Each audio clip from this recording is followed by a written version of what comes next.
আমার ছেলে মাদ্রাসা থেকে এসেই আমাকে বলতেছে যে আম্মু আমি কি খাবো, তো আমি কিন্তু ফ্রিজে এইভাবে চিকেন তান্দুরিটা ম্যারিনেট করে রেখে দিই, মানে তান্দুরি যেভাবে করে না ঠিক ওইভাবেই করে রেখে দিই। আর এটা করে রাখলে একটাই সুবিধা, এই যে যখন তখন মানে বানানো যায়, ভেজে নেওয়া যায়, কোনো ঝামেলাই থাকে না। এই যে ছেলে এসে বললো আর সঙ্গে সঙ্গে আমি ফ্রিজ থেকে নামিয়ে নিলাম। আর এইটা কিভাবে মাখিয়েছে সেই ভিডিও আমি পরে দেবো ইনশাআল্লাহ। আমার ভিডিও তৈরি করা আছে, এটা যেহেতু এখন করেছি তাই ভাবলাম এখন আপনাদের সঙ্গে শেয়ার করি। তো এই যে চিকেনটা আমি ফ্রিজ থেকে নামিয়ে সঙ্গে সঙ্গে তেলের ভিতরে দিয়ে দিলাম। এইবার আমি এপিট ওপিট করে ভেজে নেব। যে কোনো খাবার আমরা কিন্তু অনেক স্বাস্থ্যকর এবং হেলদি উপায় এভাবেই বাচ্চাদের তৈরি করে দিতে পারি।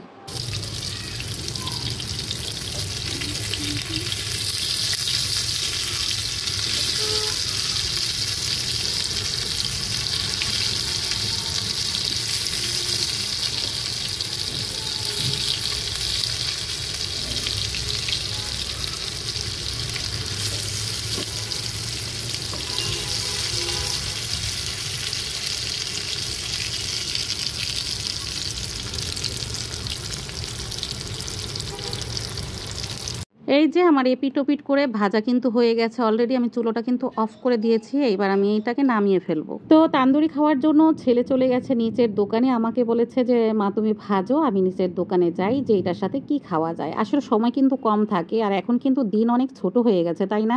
আসলে নামাজ পড়ার পর খুবই অল্প সময় থাকে, আর আমার শোনা তো নামাজ পড়ে তারপর চলে আসে খাওয়ার জন্য কিছু একটা।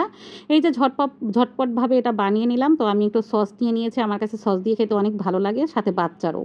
আর আমার শোনা এই যে ফুলকো ফুলকো লুচি নিয়ে এসেছে, আর এখন আমরা ফুলকো ফুলকো লুচি দিয়ে এগুলো পরিবেশন করব। এটা কিন্তু নান দিয়ে, পরোটা দিয়ে, রুটি দিয়ে সবকিছু দিয়েই ভালো লাগে, কিন্তু এখন যেহেতু বিকেলে কিন্তু হালকা নাস্তাটাই ভালো। আমার শোনা যেহেতু চিকেন খাবে তাই আমি এভাবে করে ভেজে দিলাম, আর এইভাবে আমি ঝটপট করে ভেজে খাই, যদিও ভিডিও শেয়ার ওভাবে করি না।